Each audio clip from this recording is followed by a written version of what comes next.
ఈ ఒక్క glass beetroot juice మన డైలీ రొటీన్లో ఉంటే మన హెల్త్ ఎంత బాగుంటుందో మీకు తెలుసా? గ్లోయి స్కిన్కి ఇంకా హెయిర్ ఫాల్ కంట్రోల్ అవ్వడానికి, ఐరన్ డెఫిషియన్సీ ఉన్న వాళ్ళకి బీట్రూట్ జ్యూస్ అనేది చాలా బాగా వర్క్ అవుతుంది. మార్నింగ్ ఎంప్టీ స్టమక్లో బీట్రూట్ జ్యూస్ తీసుకోవాలి. నా ప్రెగ్నెన్సీ జర్నీలో హీమోగ్లోబిన్ లెవెల్స్ పెంచుకోవడానికి బీట్రూట్ జ్యూస్ని నేను ఒక 1 month తీసుకున్నాను.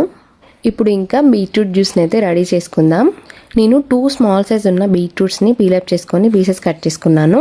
బీట్రూట్ ముక్కల్ని మిక్సీ జార్లోకి తీసుకొని షుగర్నెస్కి కావాల్సినంత బెల్లంని వేసుకుంటున్నాను. తర్వాత అందులోకి 1 glass వాటర్ని తీసుకొని మిక్సీ పట్టేసుకోవాలి. నెక్స్ట్ జ్యూస్ని పల్ప్ని సపరేట్ చేసుకోవాలి. స్ట్రైనర్ తోటి లేదా కాటన్ క్లాత్ తోటి మనం సపరేట్ చేసుకోవచ్చు. ఓన్లీ బీట్రూట్స్తో కాకుండా ఇందులో చాలా టైప్స్ అయితే చేసుకోవచ్చు. ప్రజెంట్ అయితే నేను మీకు ఓన్లీ బీట్రూట్తో చూపిస్తున్నాను. స్ట్రెయిన్ చేసుకున్న జ్యూస్లోకి కొంచెం లెమన్ని యాడ్ చేసుకుంటున్నాను.